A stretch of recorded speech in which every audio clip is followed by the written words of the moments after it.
안녕하세요. 김예니입니다. 편식에 대해서 이야기를 한번 해보려고 합니다. 여러분들은 어린 시절에 음식을 골고루 잘 드셨나요? 부모님께서 먹는 거에 대해서 걱정들을 많이 하면서 자라셨나요?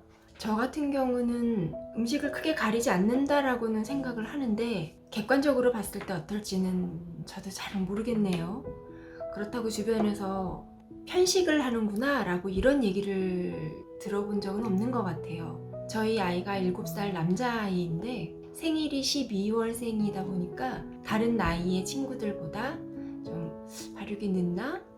좀 성장이 늦나? 이런 생각을, 1살 어린 아이들인데 더 적극적이고 더 활발하고 더 그런 아이들을 만날 기회가 있었는데, 그러다 보니까 더더욱 좀 걱정 아닌 걱정을 했었던 것 같아요. 그래서 아이가 먹는 거에 대해서 이런저런 신경을 좀 썼던 것 같아요.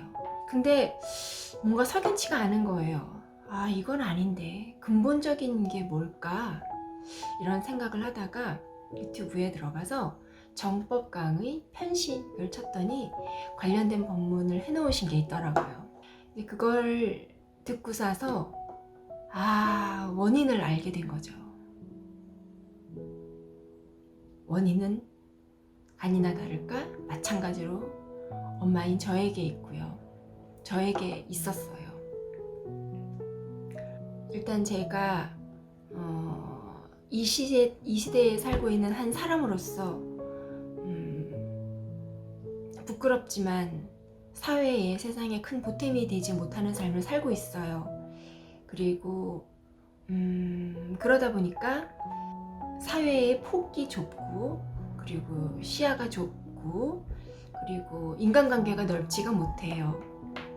늘 만나는 일정의 어떤 사람들을 만나게 되고 세상에 크게 기여하는 바가 없이 살고 있다 보니까 제 스스로도 좀 위축이 되는 것이 있어요.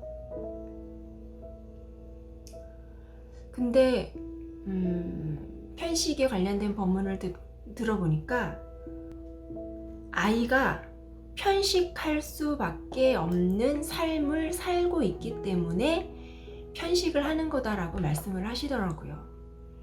아이가 편식할 수밖에 없는 삶을 산다는 건 그 환경을 부모인 제가 만들어주는 걸 텐데, 그래서 부모가 삶을 바꿔 나가면 아이의 편식은 없어진다라고 말씀을 하시는 거예요. 예를 들면 명절이나 뭐 어떤 행사 같은 때, 아니면 어떤 다양한 사람들을 만나게 되는 때가 있잖아요. 그렇게 한번 하고 오면 아이가 부쩍 커져 있는 걸 느껴보실 거예요. 그때 이제 안 먹어본 음식들도 먹어보게 되고, 다른 분들의 권유로 새로운 음식도 먹어보게 되고, 또 엄마가 시금치를 먹어봐라 해서 안 먹었었는데 할머니나 좋아하는 이모가 시금치를 맛있게 먹는 모습을 보고 먹게 된다거나 이런 경우인 거죠. 그러면서 아이가 생각이 좀 커지고, 그러면서 받아들이는 포용력도 좀 넓어지고, 이런 경험을 여러 번 해왔었습니다. 여러분들도 그런 경험이 있으시지 싶어요. 그래서 여행도 많이 다니려고 하시고 좋은 곳에도 많이 데려가고 싶어 하시고 그러는 게 아닐까 합니다.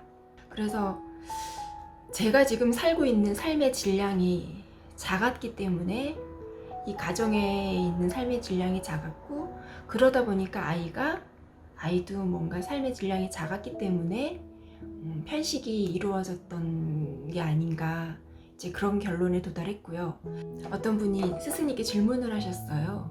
아이의 편식에 대해서. 그랬더니 따끔하게 한 말씀을 하시더라고요. 나 혼자밖에 모르는 놈이 편식하는 게 당연하지. 편식을 한다는 거는 돌려 말하면 나밖에 모른다라고 봐도 되는 상황인 거더라고요. 삶의 포용력이 넓어지면 먹는 음식의 포용력도 넓어진다고 하는 거죠. 예를 들어서 돌려 말하면 편식을 한다라고 하면 사람 관계에 있어서 어느 부분은 소화를 못 해낸다, 어느 부분까지만 소화를 해낸다라고 봐도 된다는 거죠. 세상에 대한 이해력이 되는 만큼 그만큼 음식도 포용하게 된다는 의미인 거죠. 결국은 사람을 안 가리고 두루두루 잘 사귀고 만날 수 있어야 음식도 고루고루 잘 먹게 된다라는 의미였어요. 그래서 사람을 만나는 게 확장이 되면 비로소 먹는 음식도 확장이 되고, 사람 만나는 게 줄어들고 위축이 되면 음식 먹는 것도 줄어들고 위축이 되는 거고, 이게 그거랑 연관이 되는 거더라고요. 그래서 저 사람은 내가 만나기가 조금 껄끄럽고 어려워. 이 사람은 이런 부분이 좀 싫어. 안 만나고 싶어. 좀 피하고 싶어. 만약 이런 마음이 있다고 한다면 그만큼 음식이 확장되는 일은 없는 거죠. 생각을 한번 해보세요. 본인도 그렇고 또 주변에 보여지고 들려지는 사람들에 관련된 것도 좋고 가족들에 대한 것도 가만 생각을 해보시면 짚히는 부분들이 있으실 거예요. 그렇다면은 사람을 만나는 걸 확장하려면 어떻게 해야 사람들을, 좀 다양한 사람들을 골고루 잘 만나서 사귈 수 있을까요? 이제 그 부분에 대한 얘기도 해놓으셨더라고요. 그건 바로 내가 갖춘 지식에 따라서 그게 가능하다라는 말씀을 하시는 거예요. 여기서 말하는 지식은 어떤 학벌이나 책을 가서 책을 보거나 이런 공부가 아니고요. 우리가 세상을 살고 있으니까 어떻게 하면 세상을 바르게 사는가, 아니면 어떻게 하면 내가 만나지는 사람들을 올바르게 대하는가, 아니면 내가 지금 내 마음이 지금 어떠한가, 그리고 내가 어떤 문제를 가지고 있나, 그리고 내가 바르게 살고 있나, 이런 부분들을 잘 아는 거죠. 그러니까 세상을 잘 아는 지식, 세상을 살아가는 지식, 사람을 잘 대하는 지식, 사람을 아는 지식, 이걸 말하는 거예요. 이런 지식이 없다 보니까 자꾸 내 안으로 파고들게 되는 거죠. 지금 여기서 말하는 모든 지식은 책에서 아니면 학교 공부를 통해서 아는 지식이 아님을 알아주셨으면 좋겠고요. 남편하고도 좋아서 결혼을 했는데 어떤 남자친구를 사귀더라도 좋아서 사귀었는데 결국은 어떤 것이 부딪혀서 이렇게 불편한 관계가 되고, 아니면 또 이렇게 갈라지게 되기도 하잖아요. 친구 관계도 마찬가지고, 가족 부모지간도 마찬가지고, 형제지간도 마찬가지고, 가까운 사람들과 지내는 법을 잘 모르는 거예요. 이 세상에 나와 똑같은 사람이 어디 있겠어요? 그러면 그 상대를 알고, 그리고 그 상대를 이해하고, 그 상대를 존중하는 마음이 있고, 그러면서 상대를 품을 마음이 생기고, 그러면서 서로 이렇게 협력을 해가면서 세상을 살아가게 되는 거잖아요. 그리고 잘하는 거고. 그게 안 되니까 이것도 잘라버리고 저것도 끊어버리고 밀어버리고 차단시키고 막고, 그러는 과정에 이제 편식도 그 중에 하나로 드러나는 현상이라는 거죠. 아이의 편식을 보고 마음 저리고 답답하고 이건 아닌데 싶어도 도대체 이게 무엇 때문인지 알 수가 없었어요. 책을 봐도 시원한 답이 없고, 여러 강의를 들어봐도 답이 없고, 그냥 아이의 성격이 그렇다느니, 아니면 체질이 그렇다느니, 이런 얘기밖에 없고 근본적인 이야기가 없더라고요. 근데 이제 유튜브에 있는 정법 강의에서 그 명확한 내용을 시원하게 풀어주셨어요. 그러면 원인을 알면 답을 찾을 수 있고, 답을 찾았으면 이제 방법을 찾아 나갈 수 있잖아요. 시간이 좀 걸리더라도. 편식의 문제가 아이의 문제는 아니라는 거. 간혹 이런 경우는 있어요. 체질의 문제인 거죠. 예를 들어서 만약에 아이가 열이 많은 양인일 경우, 태양인이나 서양인일 경우에는 말이 나는 음식을 먹이면 도리어 아이에게 해가 되겠죠. 그리고 또 몸이 차가운 태음인이나 어떤 소음인인 체질이, 음의 체질인 아이에게 차가운 음식을 계속 먹이게 되면 그것도 이제 탈이 나고 문제가 되고 몸이 약해지는 원인이 될 거예요. 본인이 스스로도 본능적으로 그런 자기 몸에 안 맞는 음식을 또 밀어내기도 할 거고요.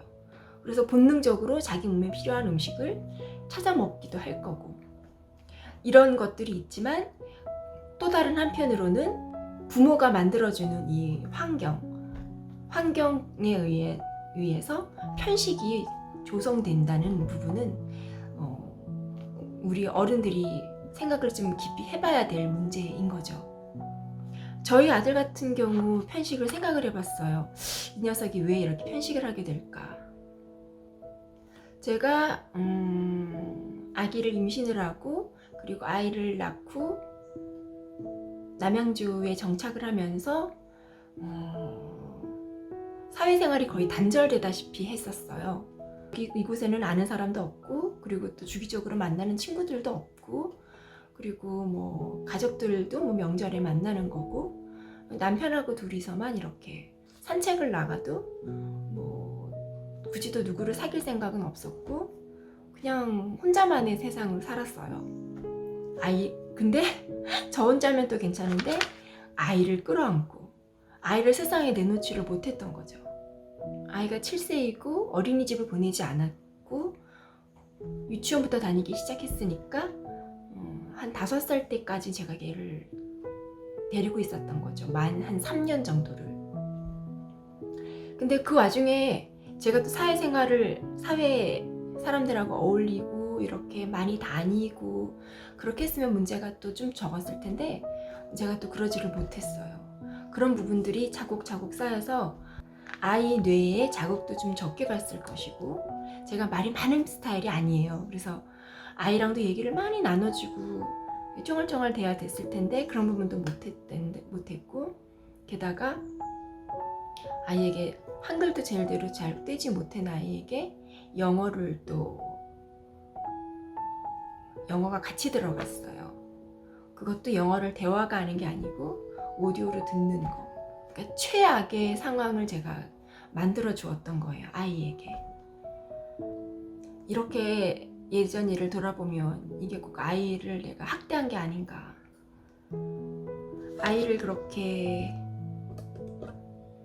아이를 세상에 내놓지 못하고 내 식대로 이렇게 끌어안고 있었던 것이 굉장히 무섭게 느껴지고 있어요.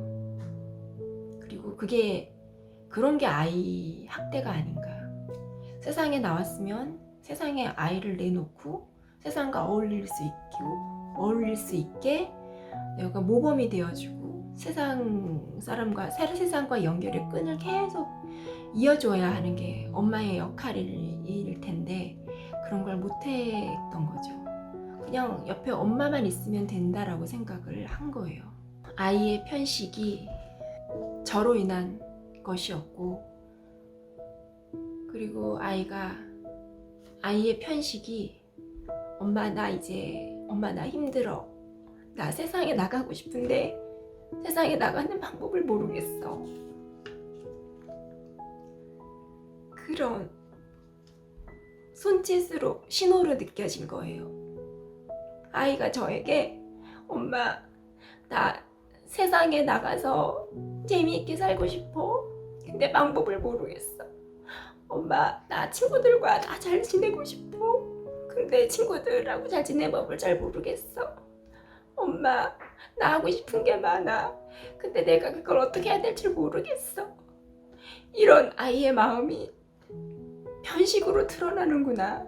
아이가 편식을 함으로써 엄마인 나에게 신호를 주는구나 라고 느끼게 된 거죠.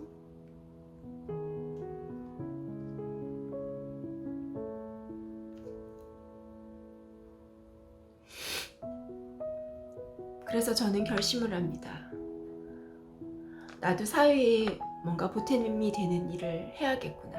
나도 사회에 나가야겠구나. 나도 세상과 소통을 해야겠구나. 내가 세상과 소통을 하고 내가 세상을 바르게 살아가고 내가 사회에 보탬이 되는 삶을 살면 올바르게 살면 그것이 이 아이에게 미치겠구나. 그러면서 나의 생각이 사고가 커지고 나의 이해력이 커지고 나의 어떤 세상이 넓어지면서 그것이 아이에게 영향력이 미치고 그리고 또 한 가지 아이에게 화를 내지 말아야겠다라는 결심을 합니다.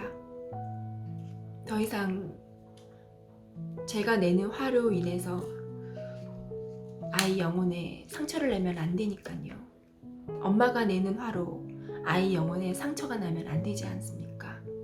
아이가 편식하는 행동을 유심히 관찰하다가 저의 문제점을, 저의 현재의 모습을 돌아보게 되었고, 아이가 편식하는 걸 생각해 보다가 세상에 나갈 용기가 생겼고, 아이가 편식하는 모습을 저에게 보여줘서 내가 작은 세계에 갇혀서 우물 안에서 내가 꼼짝 안 하고 있다는 걸 느끼게 되었어요. 여러분들도 아이들에게 어떤 문제가 보이신다고 하면 그것 때문에 너무 고민이 되어서 잠이 안 오시고, 아이가 보여주는 어떤 것 때문에 너무 고민이 되신다고 하면 아이를 보기 이전에 우리 자신을 한번 돌아보셨으면 하는 바람입니다. 사회를 살아가는 방법이 있어요. 그 방법을 그 누구도 가르쳐 주지 않았고 우리는 배우지 못했어요. 그 많은 성현들의 책, 그 많은 종교 활동들에서도 답을 찾지 못했어요. 근데 이제는 그 답을 찾아서 바르게 살아야 할 시점이 된 것 같아요. 정말 세상에 바르게 살 답을 찾고 계신다면 유튜브 정법 강의에서 그 답을 찾으실 수 있을 거라고 제가 단호하게 말씀을 드립니다. 다른 곳에서 헤매지 마세요. 유튜브의 정법 강의에서 답을 찾으시고 행복한 삶을 찾으시길 바랍니다. 감사합니다.